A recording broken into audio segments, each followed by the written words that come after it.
Hi, I'm Terry Forbes, and I'm your host for the Gash'em Offense. This is podcast number 6, and my goal in this podcast is to give you the information that you need to decide what is best for yourself and for your school in terms of running the Gash'em Offense in 2023. Now, so we're on the same page. Let's quickly review the main principles of the Gash'em Offense. Number 1, it is a collection of explosive chunk plays, and we're designed to get a first down every single snap. Number 2, we want a big advantage every play. We want more blockers at the point of attack than you have defenders on running plays. And we want to get receivers wide open. We believe we can do that, and if you can get them wide open, that's your best choice. Number 3, tempo. From our huddle break to the snap, we want to be in 4 seconds. We will never wait for the defense, and we won't even wait for our scout team at practice. Number 4, we will have unusual formations and plays, and they will constitute about 30% of our offense. Number 5, 70% of our offense is going to be proven explosive plays from colleges and pro teams that are on video and are a great coaching tool. We are taking the best plays from the best programs and putting them in a collection of plays that we think is explosive. And number 6, 30% of our plays are unusual plays, 70% are the best of the best plays, and that gives us 100%. So that is our entire offense. We never want to run a play, never, that the defense is familiar with and has a handle on.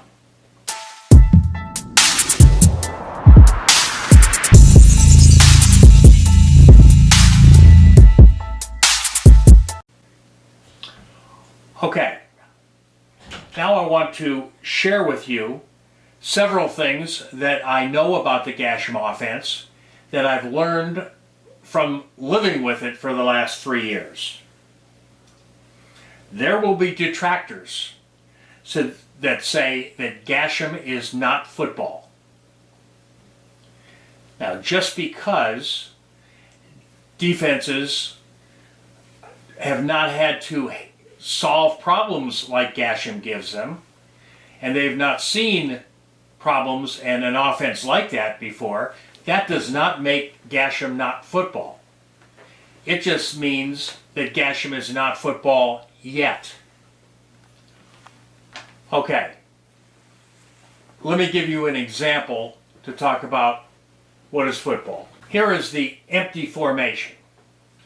And as you see, there's a quarterback alone in the backfield, 5 wide receivers. Now, one of them could be the normal running back, but he's in a receiver position if he's one of these 5. So there is no backs in the backfield. And this formation, the empty formation, did not exist not long ago. And then somebody decided, let's give it a try. They had the guts to try it, and I'm sure that the first guy that had to stop it, a defensive coach, said, this is not football, and had difficulty in defending the empty formation and the plays from it. Well, what happens once something has success? You're exactly right. Everybody wants to try to copy it. So other teams started using the empty formation. And now in a short time, many schools are using the empty formation, so much that it's commonplace. Some use it as a primary formation, some use it part of the time, but it's part of football now, and no one would dare say that the empty formation is not football. Now, I strongly believe that Gash'em can thrive in any sized high school. There are no high schools that I'm aware of that have 5 knowledgeable full-time coaches on the defensive staff who have the time to try to unearth offensive tendencies. Most staffs are stretched too thin in their man hours to do a great job of scouting the opponent. And high school coaches, no matter how devoted they are, and there are so many fine ones obviously, but they just cannot spend the amount of time with their players that college coaches can, just because of teaching schedules and players living at home, and it just can't be done.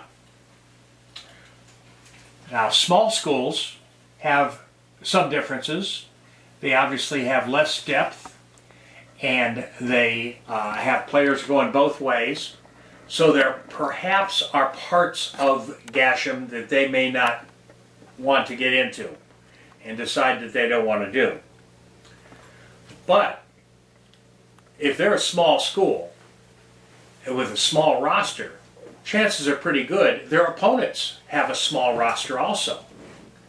And one thing about Gash'em is that Gash'em can put stress, more confusion, more fatigue on a defense at a small school and a limited roster than it can if the opponent has 90 players on their sideline.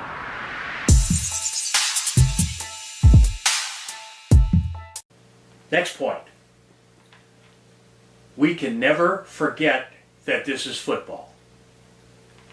You must teach physicality and toughness at every position in the Gash'em offense, in any offense that you run.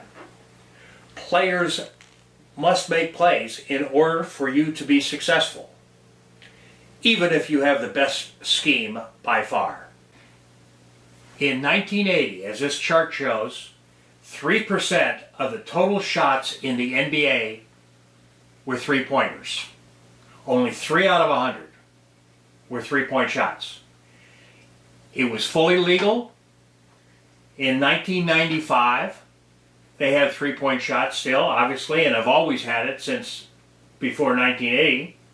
And in 1995, 9% of the total shots taken were three-pointers.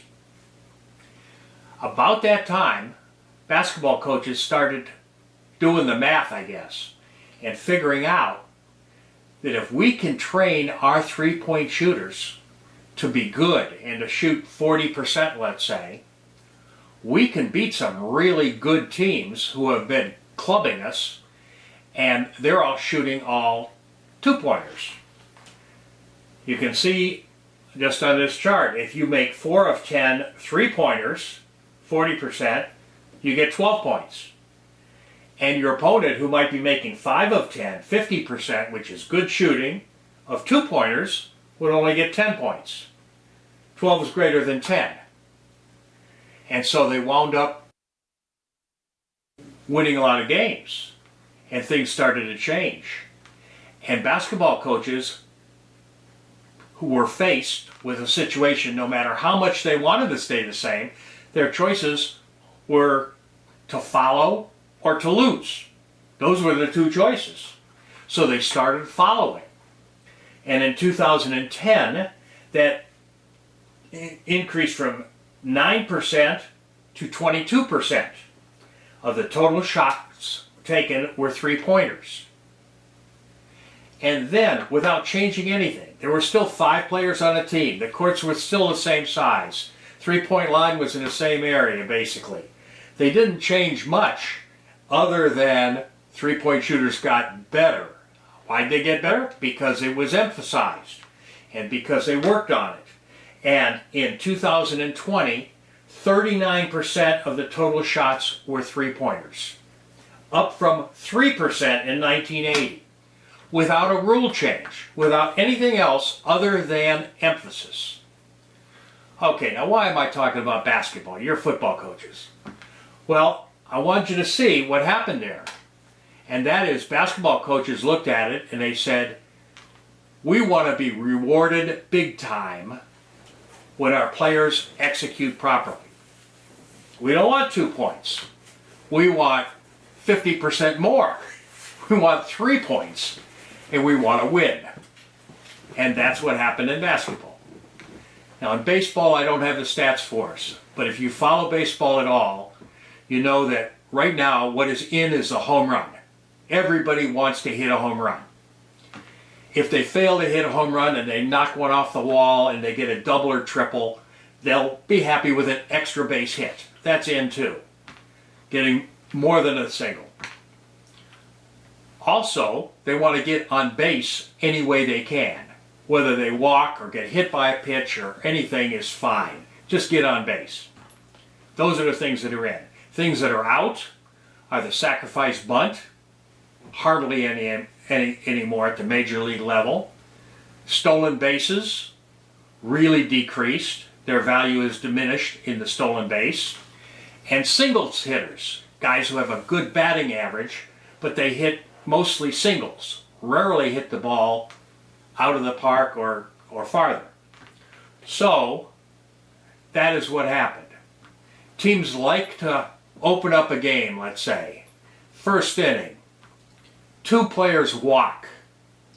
2 players strike out, and they don't care about strikeouts because strikeouts are the same as lining to the center fielder. That guy's out. So you got 2 guys on and 2 guys out, and the 5th guy hits a home run. 3 runs, big reward when your players execute properly. Their opponents trying to sacrifice bunt, move up the runner, and steal a base here, get a single, drive him in, try to get 1 run at a time, going to have some trouble. They might do that 2 or 3 times and then they hit another 3-run home run. So, in any case, you get the idea. Baseball and basketball have looked and they want to be rewarded big time when their players execute properly. Now, football has moved somewhat in that range, but not very much. And the Gash'em offense, when you're trying to get a chunk play every time, moves football in that direction in a big way. Okay, let me give you a nugget. And this nugget has to do with Notre Dame. And when I get the job there, I just figured that things would be a lot more complex, and there'd be a lot of things that I learned that were just at a higher level because Notre Dame's a Power 5 type football team in the country. And there was some of that, but the thing that I was surprised with, and it happened more often, was the simple things, the things that I've known maybe for a long time, were just said differently, and the game was simplified more than it was made more complex. For example, I start out, I'm coaching the defensive backs, and let's talk cover 3 coverage, and this is early in the season before we just start doing disguising or anything, and I'm trying to get our free safety lined up. And I have a bunch of different small rules about where he should line up, how deep, how wide, that if there's a split end to both sides, a split receiver, where you line up. If you have trips to the one side and you only have a split end to this side, where you line up. If that split end comes in and there's a tight end to this side and trips to this side, where do you line up? I had all these different rules. Well, our defensive coordinator, Coach Fazio, came up and he did it in a good way. He said, basically, I don't want to, those are all good rules and everything. He said, but why don't you just tell them to look around and look at the corner on your left and the corner on your right and line up between them. And we started doing that a little bit, and I realized that put that safety in just very close, within a yard of where all my rules were putting him anyhow. So it was just a case of somebody simplifying something that I was making complex. and I benefited from that. Lou Holtz had a couple different, he was great at simplifying. One of his things is make the person you're coaching understand what is really important and what is just important. He says we want to coach every error, but if you coach them at the same way, you have the same loudness in your voice, you have the same way you go about it on a touchdown that the defensive back lets a player get behind him and goes for a 70-yard touchdown, and you yell at him in one way, and then he lets a 4-yard run go a little bit farther and he doesn't come up fast enough and it turns into a 6-yard run, it shouldn't be coached the same way. He says make sure that defensive back knows what's really important, and that is we don't want any 70-yard runs, and we want to take the ball away from them. Okay? Those are, the basic things of what we're trying to do. Take the ball away. Those are the important things, and so simple. Okay? And coach the others. Let them know you got to come up faster. We got to stop that first down. We don't want to give them 2 extra yards. You can do that. But maybe you say that like this, and then talk a lot louder and a lot differently if they make an error, for particularly if they're not concentrating or something they can fix. Now Gash'em puts offensive football into a time machine. Instead of gradually increasing the number of explosive plays, Gash'em goes all in. Instead of just having a few plays with a quick tempo, Gash'em goes all in and never lets the defense get lined up the way they want to. Gash'em will jump decades in one swoop. It would be like having a 1980 basketball team that was trained and coached the same way that the current Golden State Warriors are coached, and having Steph Curry and Thompson and the three-point shooters all at once show up in 1980 when all the teams are shooting 2 or 3 three-pointers totally in a game. How would you stop them?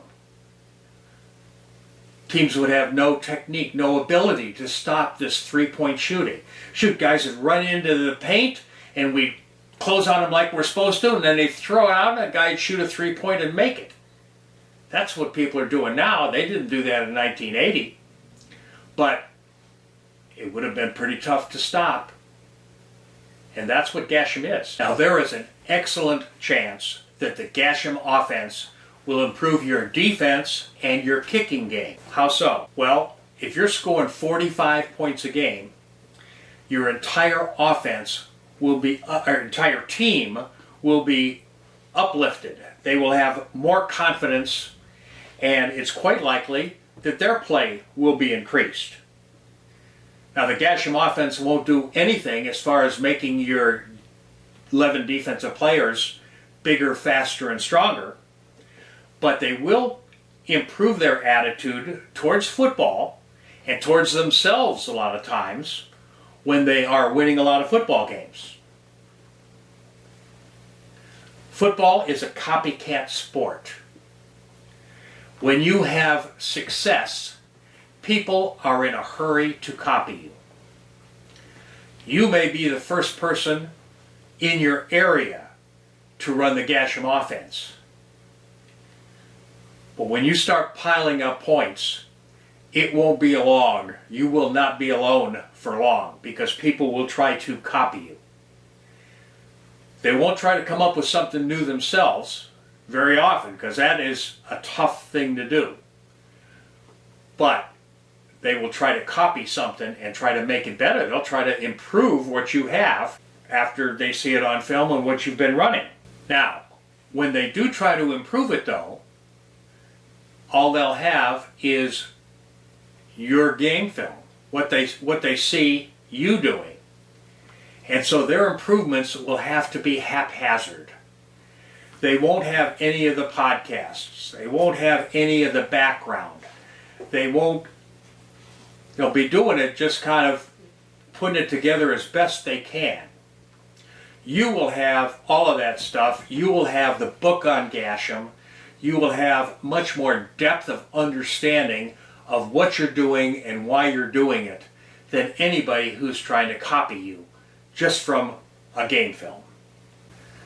Now, some coaches may fear that their players won't be able to learn 40 plays in a game plan for a week.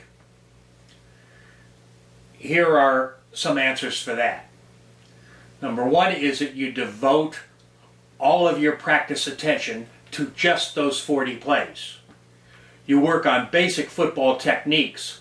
The blocking and tackling is important for every play, but then you gear to just those things that fit for those 40 plays. You have the advantage because your blocking rules are going to be very simple, very easy to remember, and they have to be simple because we don't have an idea where the defensive people are going to line up a lot of times. And our skilled players, they are going to run the play as we have told them to run it.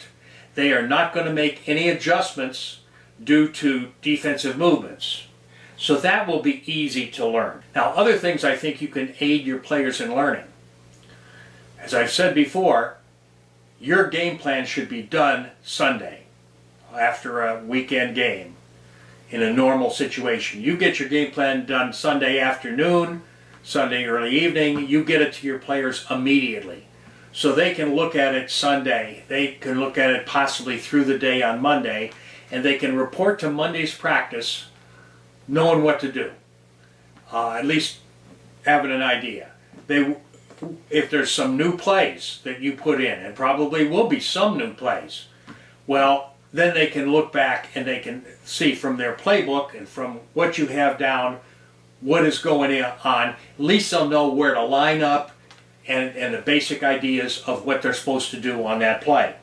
So Monday, they will be able to practice meaningfully, and every day that week, obviously. Have position coaches test their players early in the week, before Tuesday, okay? So that they are able to stay on it and to push your players and to make sure that they are learning what they need to learn. Also, they have the advantage of the plays you're going to use in the game on the weekend are going to be the exact same plays that you practice from the same formations every day of the week. Monday, Tuesday, Wednesday, Thursday, perhaps Friday if you're not playing on Friday. So you are practicing from the same formations. If you have a problem, it should show up on those days and not during game time. It's important as a coach for you to be demanding of your players. You expect them on Monday to show up and know basically where to line up. If they don't know it, sub them out. Put their backup in.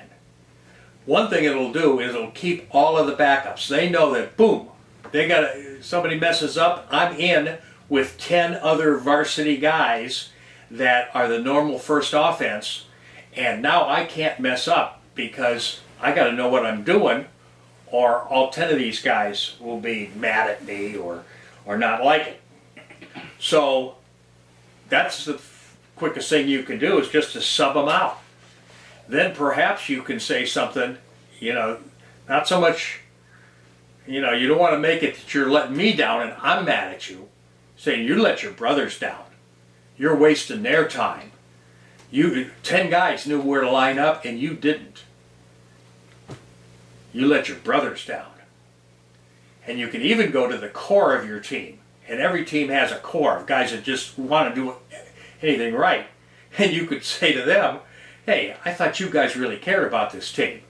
If you really care about this team, you'll get Simpson and try to see if he can learn his plays. He's a talented guy. We all know he's got some talent. We'd like to play him, but we can't play him if he doesn't know what he's doing. If you guys care about the team, make it happen. Now, Gash'em forces defenses to solve problems that they've never had to solve before. We will present all of those things that they've never had to solve before in the same game. And we will oftentimes put many of them in the same play. So we'll give them 2 or 3 things they've never seen before, never had to deal with from other teams in the same play. Among those new things that nobody else is going to do on their schedule are our 4-second tempo, snapping the ball before they're ready, unusual plays and formations that nobody else runs, independent explosive plays that are designed to get chunks of yardage, play after play after play. They don't get a rest on an inside run that's going to maybe make 3 or 4 yards. No, we're going for their throat every play. Number 4, multiple player shifts. Nobody does that. They'll shift 2 or 3 players. We are shifting 7 to 10 players. We'll line up in one formation that stresses them. Boom! We shift and we're in a completely different one to take advantage of them. And the last one is that those multiple player shifts sometimes will be designed, the main use of them will be to make the defense run before the play even begins. We know if we line up a certain way, we can make a bunch of their defensive linemen all line up on a one hash. And if we shift and we take all those players and put them over on the other hash, the defensive linemen are going to have to run all the way over there, trying to catch up with us to get on the other hash before the ball's even snapped. And then we snap it, and then we see how good they are and how dedicated they are to chase our running back around after they've already run a 20-yard sprint before the play. We want our tempo to make many of the 11 players on defense, as many as we can, feel really late, that they're not there, and they're not where they're supposed to be, not yet, and boom, we're snapped the ball, they got to go as best they can from wherever they are, even though they won't be in a comfortable place. Our unusual formations will make the 11 defensive players, many of them, most of them, feel lost. What's going on here? I don't know where to line up. What? Holy cow! This isn't football. What's going on? That's what we want them to feel. They are lost. And then we never take our foot off the gas. We go from one play to another, give them big problems they've never seen before, and then give them different big problems they've never seen before. That's the Gash'em offense. I spent 3 years thinking about the Gash'em offense like it were my own. Now, let me be clear. In the beginning of those 3 years, through now, never for 1 minute did I actually think, okay, it will be my own offense and I'll have a team and run it. But I thought the best way I could hand it off to you and to have you benefit from it is if it was done very thoroughly. That I uncovered and looked at every rock and made sure that we had all things taken care of. I wanted to not only look at the strengths of Gash'em and improve the strengths, and that was really important, but I also wanted to try to uncover any weaknesses. So I was not only looking at how can I make this better, I was looking at, okay, how will somebody else try to attack this? And in that vein, I asked several defensive coaches who I value their judgment and their background, and I gave them a good feeling for what Gash'em was, and then I'd be asking them, how would you stop that? And they all came up with different ideas, trying to come up with the best thing that fit. And then I would try to think of, okay, yeah, that makes sense. Yeah, I could see how they want to do that. Some of them were surprising, would come up with things that I had not thought of. It's like, okay, if they do that, for each one, I try to come up with counters. Okay, what are they going to do? So this offense that you're getting is not only, okay, this is the offense, this is good. Then the defense tries to adjust it, and then you got to think, okay, well, what do I do? We've got the counters in place. So we can say, this is our offense, and when the defense adjusts to stop it, we'll say, okay, we know that adjustment, we have the counter, and we will use the counter. No use to use the counters before there's reason to, but once they have something that they can stop or try to stop, boom, we are a step ahead of them. So I thought that was important, and important for you to know that that is the way the offense is structured right now for you. Now, I strongly recommend that you learn Gash'em as it is right now, inside out. If you're serious about it, learn it inside out as it is. No shortcuts. Spend the time to learn it the way that it is. Then, once you understand it, and along the way, when you find something, don't change it, just write a note about it, or put it in your phone, or however you keep track of things, that I don't like this, I got questions about it, I think maybe we want to change it. And you have a bunch of those written down, so that once you understand Gash'em and how it fits, then you can look at those and say, yeah, by all means, I don't want the offense to be exactly what Terry Forbes gives you. I want it to grow, and I want you to grow with it. So I want you to change it, but I want you to make good changes, and sometimes if you do it too quickly or you try to take a shortcut, you can hurt yourself.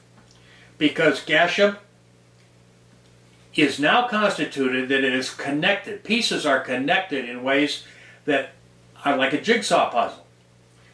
And I didn't do that on purpose. Basically, some of them I did on purpose, I guess, but others just happened. I realized it. It's not like I did it. It's just I realized, well, this fits so well together with this. Okay? Now, if you take a jigsaw puzzle, 500 pieces, and you start taking pieces out of it, boom, boom, you take these pieces out of the middle of that jigsaw puzzle, you not only are taking those pieces, but you are taking the connections that they made with all the other pieces of the puzzle. And that's why I don't want you to make changes in Gash'em before you understand it and know exactly what you're doing. Okay, let's go to a nugget. And this nugget has to do with college football recruiting and kind of the mind of a college football recruiter. He wants to go out and get good players. Now, one of the first things he's going to look at is, and just get a feel for, okay, who is this person that we might recruit? What's his character like? Are there any red flags? Is there anything in his past that would give us pause? And that may not eliminate him if he's a very talented player, but it's certainly a red flag. And it comes down to a situation if you have player A from Detroit who has no red flags, and player B who is a very similar player from Tampa who has a red flag or two, you're going to want to recruit the kid from Detroit, and the red flags can kill him. So those are a couple things to look at.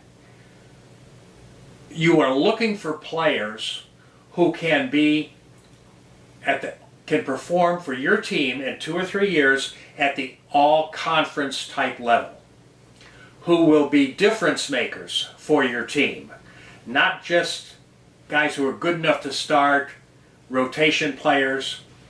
You figure that if you recruit enough difference makers, some of those won't make the difference you hope they would, but they may fall down a notch or two and wind up being rotation players or good enough to be starters, but not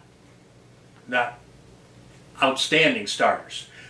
So what you're looking for is not guys who are as good as the players sometimes who are playing for you now. You're looking for guys who are better. And that's the goal of, I think, every college recruiter is doing that. Stats don't mean much at all. Sometimes your durability is important, and if you ran the ball 250 times and gained 1,700 yards, you've proven some durability, and that's worth something. But can you make the plays that other people can't make? Can you perform at our school at an all-conference type level? That's a question that has to be asked. One fellow at Akron University I recruited, his name's Gary Larkin, and he was a running back. And I couldn't make up my mind about Gary. I saw a lot of him, practices and games and film, and I saw him, and one time I'd think, yep, I like him, I think we're going to go on him, and the next time I'd see him and I think, I'm not sure. Never did I say no, never did I say yes, until one play, I'm watching one game, and the play that put me over the hump is Gary Larkin lost 1 yard on this particular play. And you say, well, how could you do, he lost a yard. Well, he got the ball 5 yards deep in the backfield and immediately got mashed by a defensive guy who came in unabated.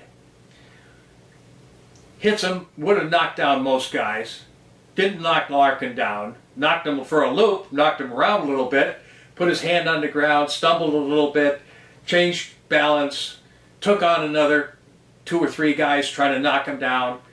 Eventually they got him down 1 yard short of the line of scrimmage.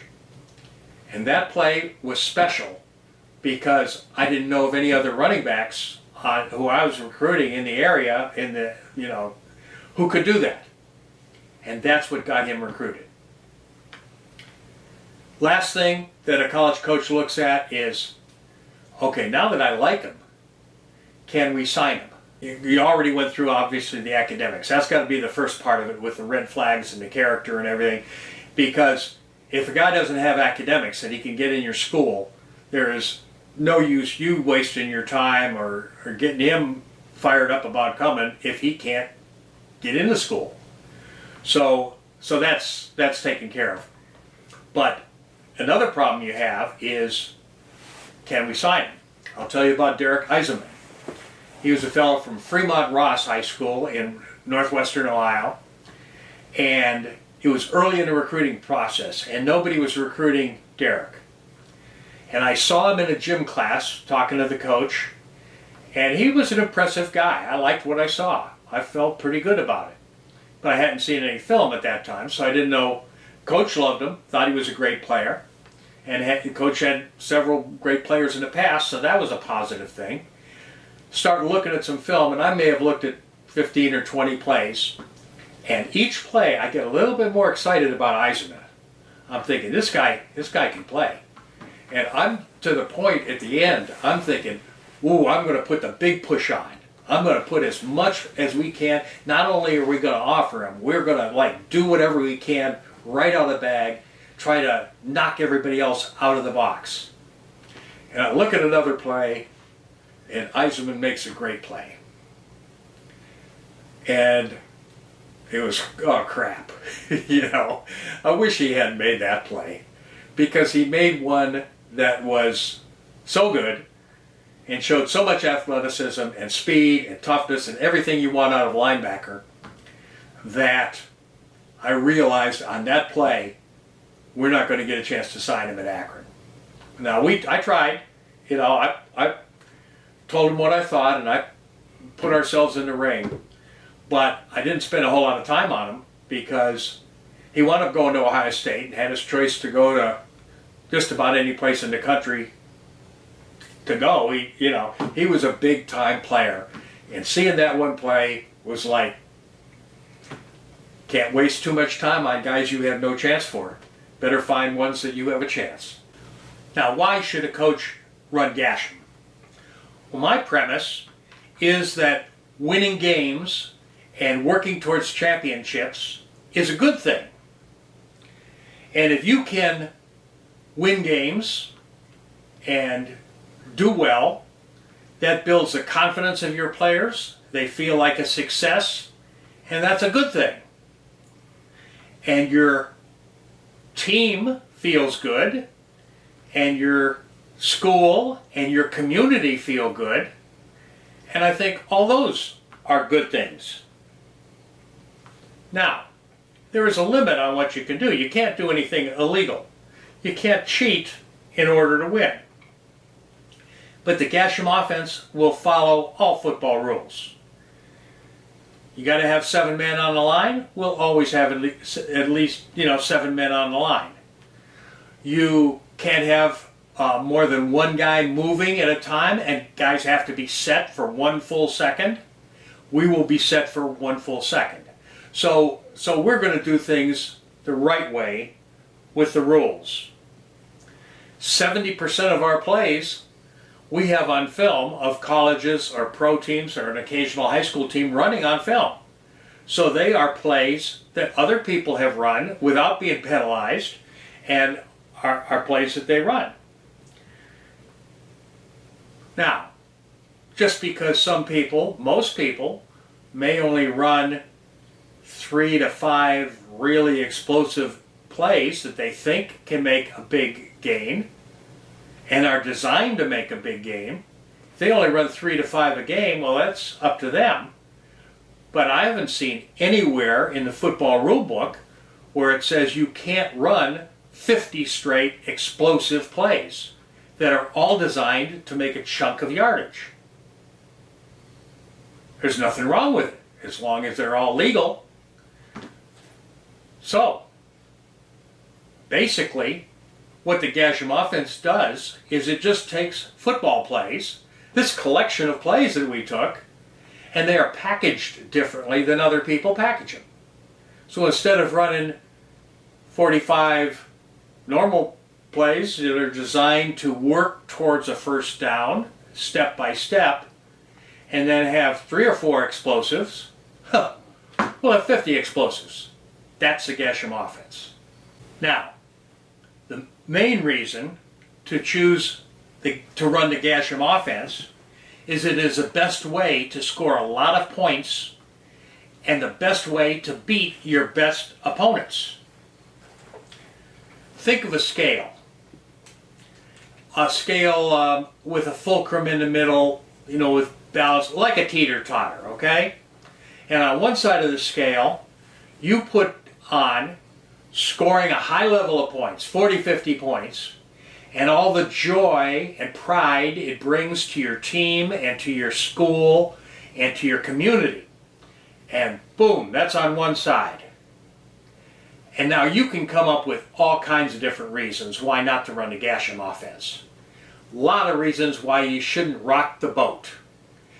But I think that if you put all of those reasons on the other side and put all of them there, that you'd never come close to being heavier than the reasons to run Gash'em. That's my opinion. And I think that's a great reason to run Gash'em. Now, conventional offenses oftentimes have 3 blockers blocking 3 defenders at the point of attack. And you need to have a special way to block each configuration of those defenders. And your goal is to get a crease, a small crease in between them that your running back on a running play can get through. by just getting the right blocking angles. And that's what conventional offense does. In the Gash'em offense, we expect to have 5 guys blocking your guys, 3 guys, 2 guys, 4 guys, probably less than 5. And so we already have a big advantage. We don't have to create a small crease because our numbers are even with yours. We just have to block you pretty good, and our back has to find the crease. So we're not going to wait for you to line up so we know the exact angle to block you. We don't have to do that. In fact, it's to our advantage to go as quick as we can, because you're probably still bringing people over to get to the point of attack when we're snapping the ball. So we want to snap the ball as soon as we possibly can. As soon as it's legal to snap it, boom, we want to snap it and go in the Gash'em offense. Now, coaches will be tempted to run a mixture of Gash'em and conventional plays. And my question to them would be, why would you do that? Now, the answer I know that I would get would be, well, it's going to make us feel more comfortable. Our coaching staff and our players will feel good about running some plays they ran last year that they are familiar with, and we'll get a chance to take a deep breath kind of and run plays that we are familiar with. And I would agree with that in the sense that they would become more comfortable. The Gash'em offense is not a comfortable deal, and they would be more comfortable on offense. But now, let's look at it from a defensive perspective. The defensive linemen and the defensive team have been running all over the place with great pressure on them every single play, and not all in one sport.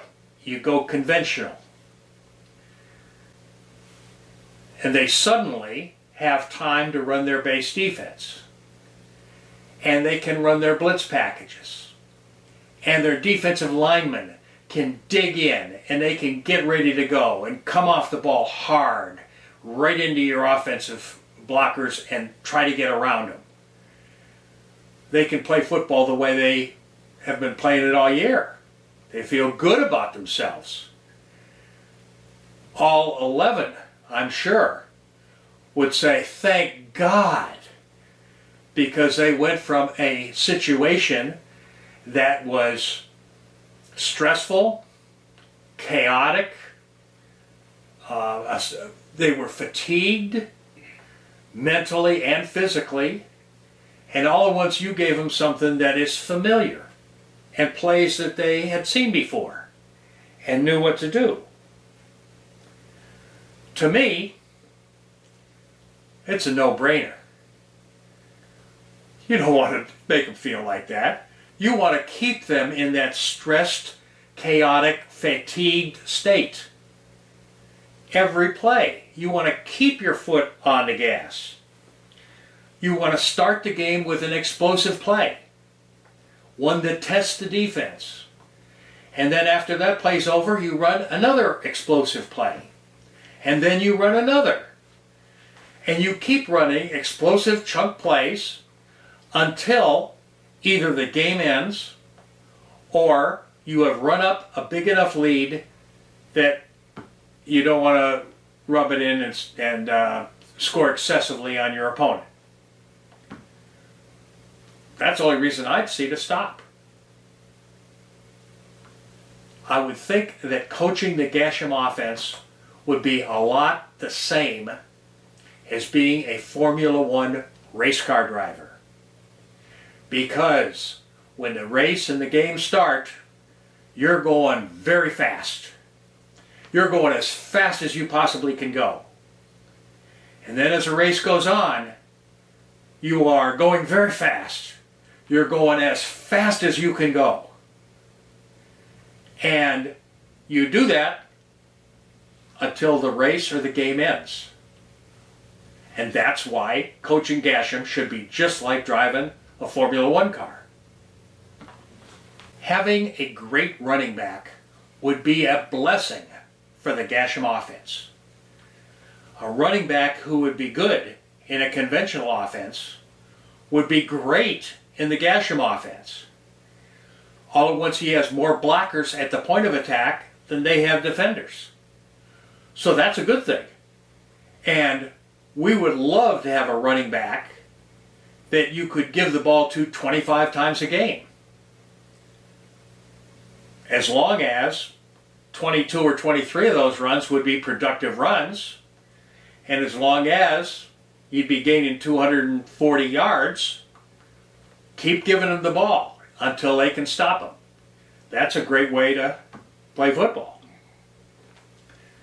Now, some people will say that in the Gash'em offense, you talk more about passing plays than you do about running plays.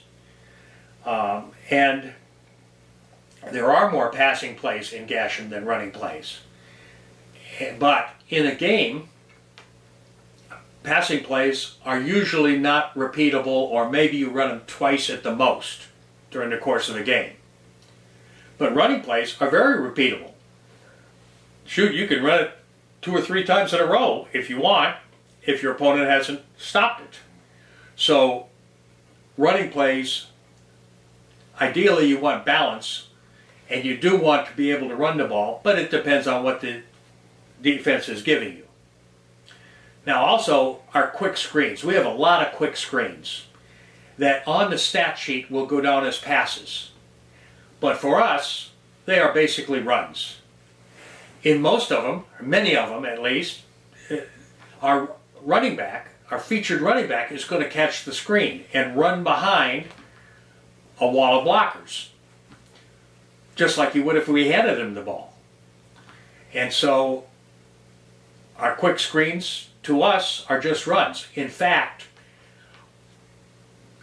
our slash play, where we hand the ball to our running back deep, and he's going for the butt of the second man to the right, and then he reads that hole and he either goes right through it, or he bounces it outside and goes to the next hole or the one after that. His running course will be exactly the same as after he catches a quick screen in our cat formation. The only difference is that in the slash play, he will be lined up behind the football. In the cat play, he will be lined up behind his wall of blockers, but they might be 10 yards to the right or left. But his point of aim, we know he's going to catch the ball without anybody disturbing him. He's going to be able to turn and locate that same butt that he's used to, and he's going to drive right for that butt in this cat formation after catching this quick screen and read the hole just like he does in slash. So he gets double repetitions of the same read, even though they're different plays, and one's called a run and one's called a pass. Okay, if your team has average talent, let's say they have won 4 to 6 games over the last several years, then Gash'em will make you an instant playoff contender. Now let's talk about the playoffs. And let's say it's your 12th game. Your season's over and you're into the playoffs. In that 12th game, you will have had like 15 weeks to run the Gash'em offense. Something entirely new that you have done, and you will have learned a ton. Your offense will have improved a great deal and changed a great deal. Still, the basic core, I'm sure, is the same, but it will have changed a lot and improved a lot. Your offense, the 12th week of the season, will be much better than your offense the first week of the season.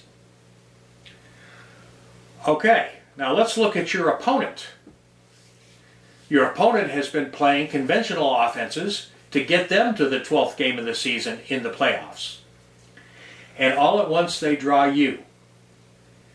Now, maybe they heard some things about you. Depends on where they're from. Maybe they're from a different part of the state, and they hardly know anything about you or the Gash'em offense. So this is all going to be a big surprise to them after they got their big victory and celebrated it and started looking at film.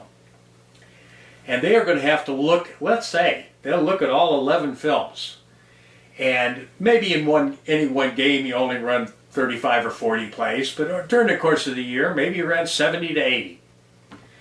And they see them all, and they're all different, and they're all unusual, and they're all unfamiliar. And they have 1 or 2 days, because the playoffs, sometimes you don't have much time to figure out who your opponent is. So, they got to start figuring out in a day or two how to stop the Gash'em offense with no help whatsoever other than the films that they have. They can see how other people try to stop it. Then they have to get it to all of their defensive starters and their top backups so that they know where to line up on all these 70 or 80 plays and what to do. Not only that, but they're going to have a time limit every play. They're going to have 4 seconds to do it and get it right. And not only think of what they have to do, they got to physically run to someplace and be someplace. They are going to have a hellish time preparing for the Gash'em offense in week 12. Your 12th opponent in preparations are going to be basically the same as your second opponent or your third opponent. They'll all have 2 days to prepare and 4 days to get their players ready. So they won't have improved. They might be a better team than your third opponent, but they've got no improvement on the offense, on how to stop it. It's first time seeing it that week, and you have improved for 15 weeks. The playoffs can be very good for the Gash'em offense. Each play having the 11 individuals, all different types of kids, all different type of backgrounds, they all have to learn what's going on.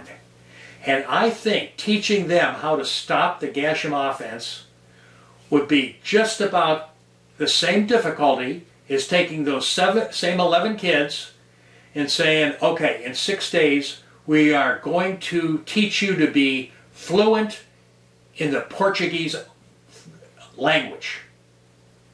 That would be pretty hard to do, and I think it'd be just about as hard to teach them Gash'em and how to stop it.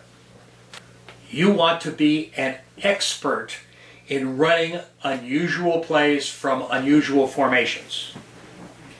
Now, every defensive coordinator who goes against you will be a complete novice in how to stop unusual plays and unusual formations. And what's more, they will have nobody to turn to seek advice in how to do it. Okay, let's talk about Gash'em coaches. And I want to work with Gash'em coaches who are as excited as I am about the Gash'em offense. Number 2, I want to work with coaches who will make time to learn Gash'em inside out and want to learn more and more about it. I want to work with coaches who love their players but are demanding of their players and expect them to do the right thing. They demand excellence. I want to work with coaches who can take having people not like you, because the Gash'em offense will not make you many friends. You are doing stuff that puts a lot of pressure on other people, and they're not going to like that. You are going to be accused, probably, of being a cheater and being unscrupulous. they'll have different names for you probably. You will be making coaches' jobs harder, and they won't like that. Some will be envious of your success, because you're going to have success if you run the Gash'em offense right at all. Even officials won't like you, because they're like collateral damage. You're trying to confuse and stress and make it tough for the defense, where you're also going to be doing it for the officials. And they're not going to especially like you. So you're not going to have a whole lot of friends that you make, particularly right off the bat, using the Gash'em offense. And you have to be a person who can handle that. I want to work with people who will do whatever it takes to succeed. You'll learn a lot of things about the Gash'em offense. Some plays aren't going to work the way you expect them to. And you either have to adjust them in some way to make them work, or you got to get rid of them. You got to make a lot of decisions on what you're going to do. One thing I certainly believe is that you should not do Gash'em, and don't do Gash'em, if other aspects of your life will keep you from having the time to coach it well. And that's, times can be beyond your control. And family reasons, or you're taking other classes in college to get a degree so you can get more money in your retirement. A lot of reasons why somebody might not have time to coach Gash'em, even though they'd like to. But it's probably a spot you should not go down unless you can say, okay, this year I can devote a good amount to learning this offense and to making it right and big time. Okay, now let's do another nugget.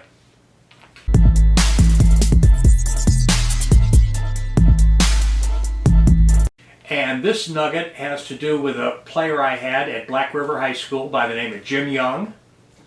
Jim was a sophomore quarterback, and he was starting his first game. Now I hope this story is in some ways a little amusing for you, but I hope it also it can tell you something about your players, or players in general, particularly young players. So Jim's got his first start, and the game's going pretty well. He's playing pretty good. You know, we were happy. He was keeping us in the game.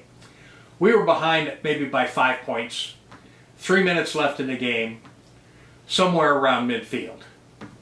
We have 4th down, 1 yard to go. Don't know that we're going to ever get the ball back. Time is short. There's 3 or 4 minutes left in the game. And I call in a running play for our fullback, who is a powerful guy, and I thought he could get the 1 yard for us and keep our drive alive. Well, Jim kind of flashes back a little bit. This is later in our season.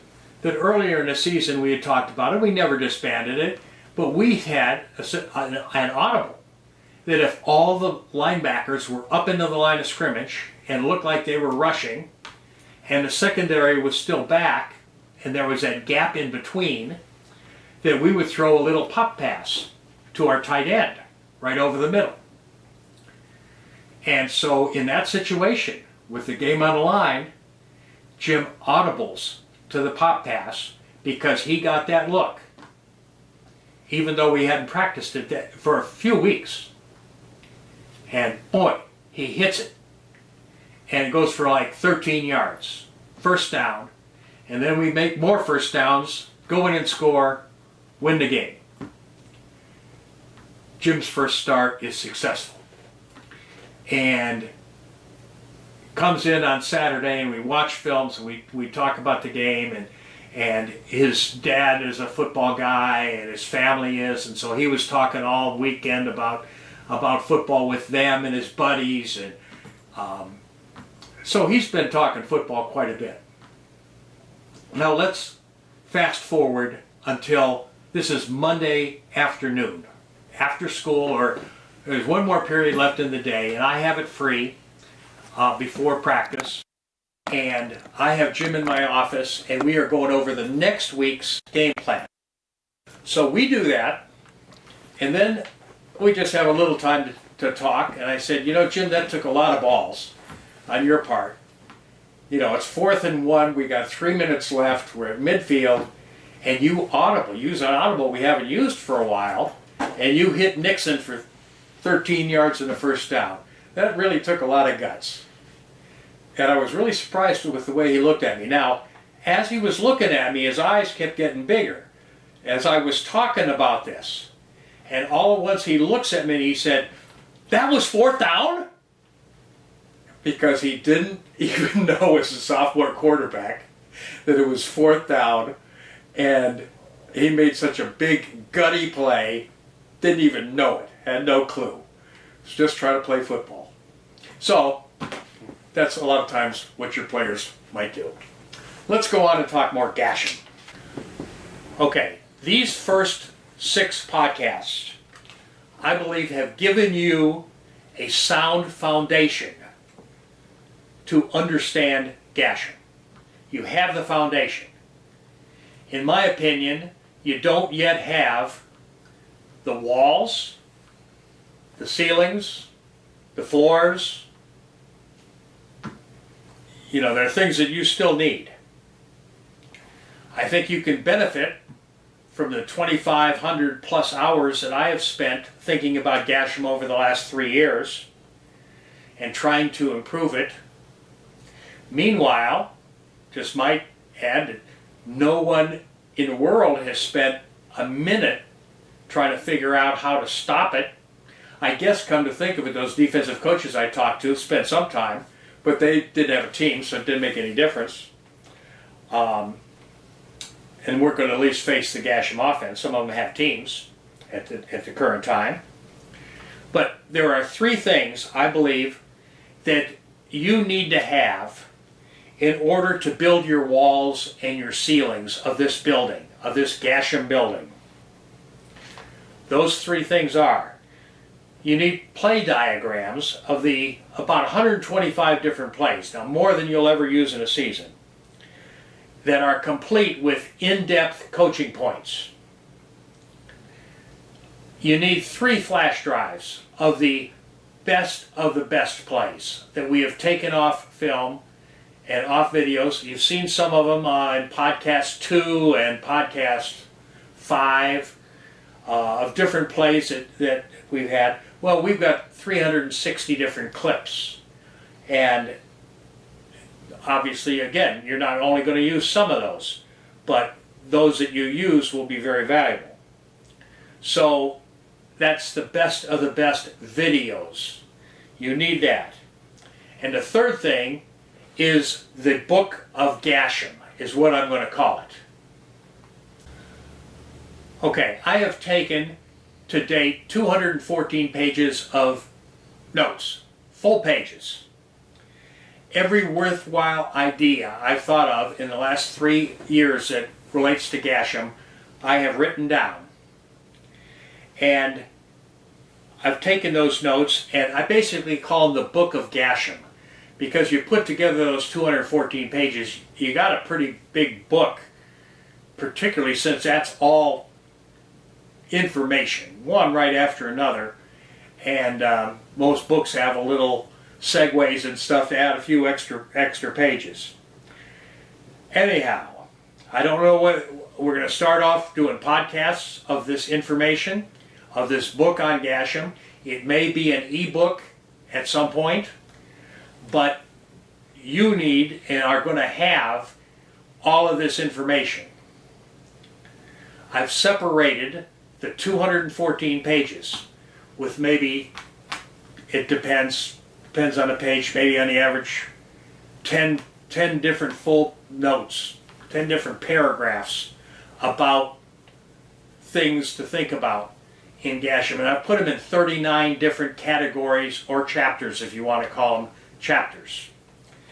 And I think that these chapters And this book on Gash'em, this will be like the drywall and the paint that you will use to complete your building.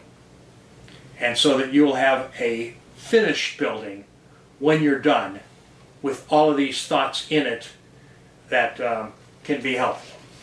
Okay, now the chapters will include such diverse things as defensive adjustments that we believe your opponents might enact to try to counter the Gash'em offense.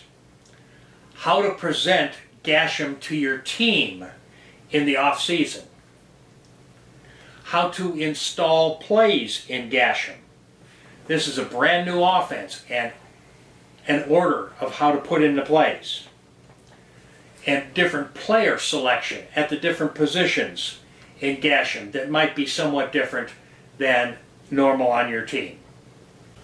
Okay, if you are an average team or less, and suddenly you start the 2003 season 6-0, averaging 40 to 50 points a game, with an explosive offense that is way ahead of its time, you are going to attract a lot of attention, whether you want it or not. It will be there. There will be ideas in the book on how to handle stuff like this that you maybe never even would dream of. Things like how to handle it when TV stations want to film parts of your practices. When college coaches come more frequently to your school, and not only do they want to talk about your players, but they want to talk about the Gash'em offense and what you're doing and what they've heard about the Gash'em offense. How you handle that. How you handle media who are calling you at home in the evenings, and while you're trying to look at practice film from the day before and get ready for the next day, they want to write a feature story on you, and they're trying to get information that way. So there are lots of different things that you don't think of, but that are out there, and that will come your way. Maybe not all of them, but most of those. If you're not prepared, you're going to be vulnerable, and you may not prepare Gash'em as well the next week as you should be. And there are things, again, that you might, if you're a 3-7 team, you don't have to worry about. But if you're 6-0 or you're 10-0, you maybe got to worry about it. Things like an opponent coming up and sending someone to skunk your practices. Maybe you never even thought about that.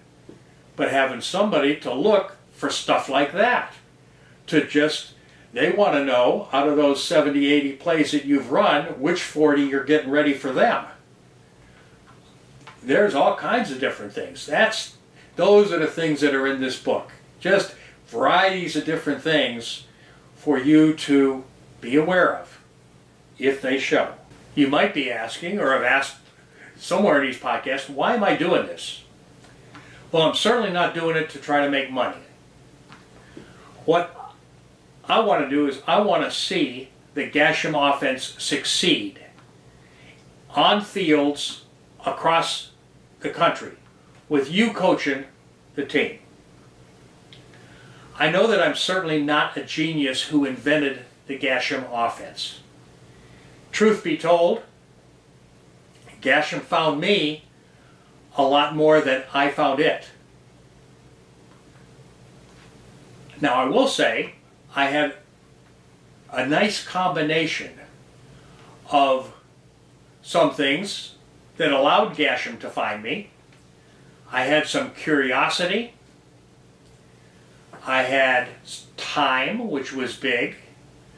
I had experience as a coach. And I had some open-mindedness. And once it found me, then it really got exciting. I wound up turning over a rock, and I would get a positive result. But 2 more rocks would pop up, and I'd turn them over, and I'd get 2 positive results.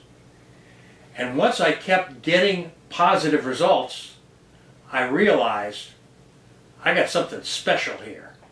And I want to share it. I can't keep it to myself. I want to share it, and I want to share it with you. Well, I feel like I found a pirate's map. And on it was a buried treasure.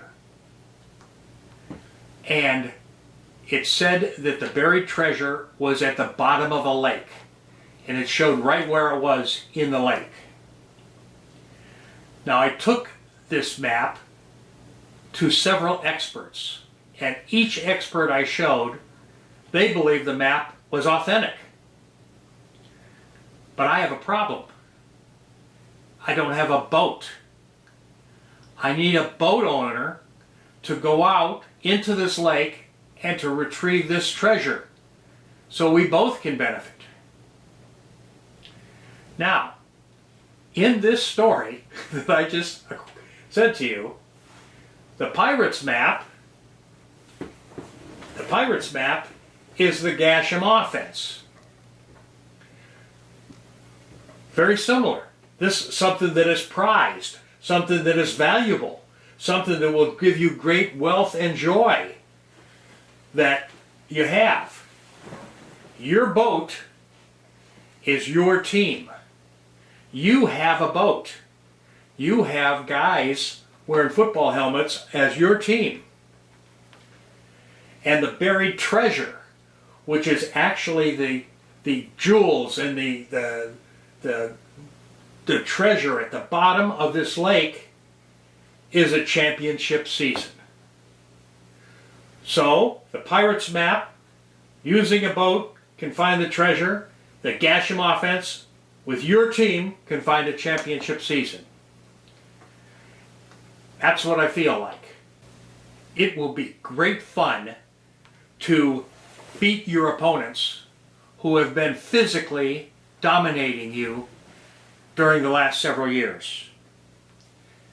It will be wonderful to dictate to that team that has been causing you so much problems over your coaching career.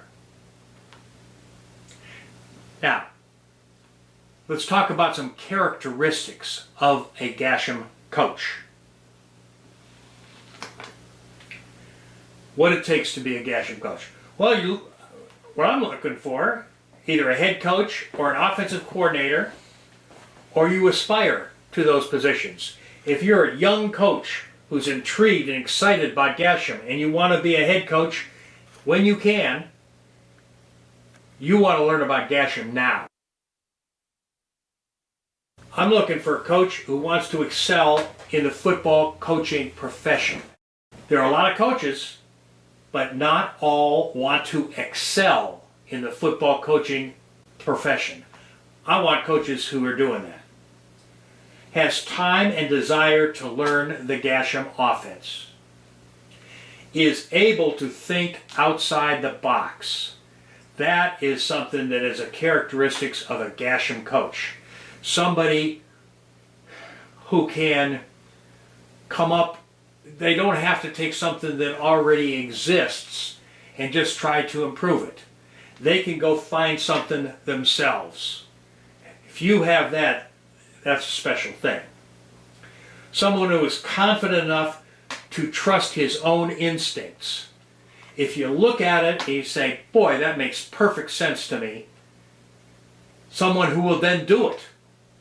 Because it takes guts to do something no one else is doing.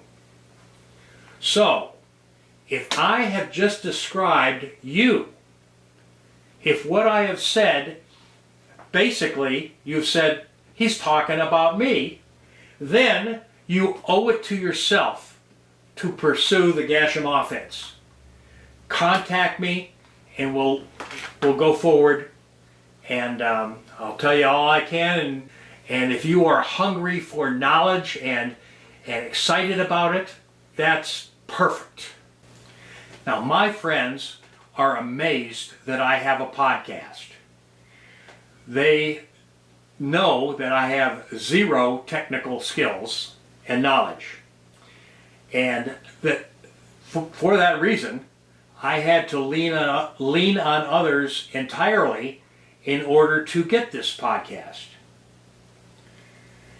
I would like to compensate them better for all they have done for me if I have the opportunity to do so. Now, some of you are just fans, and you like the podcast. It's intriguing, this new Gash'em offense. I don't think there's any reason, I don't have a reason to charge you anything, that I can keep giving you things for the future. But if you are in a position to tip my technical guys, if that's the way you want to phrase it, something, I sure would appreciate it, because they deserve it. If you are a coach, my question for you, it's an open-ended question, is what's it worth to you and to your school to score 40 or 50 points a game next year in 2023 and win a tremendous amount of football games? Would it be worth hundreds of dollars to you? Thousands? What would it be worth to you and your school for that to happen? Let's leave that there. Because I want to make materials affordable for you and your school.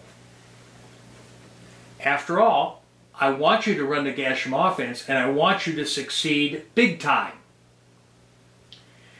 If you are a coach, this will be the last free podcast that will be available to you until you contact me by email or by phone. And then we can set about putting the walls and drywall on your building.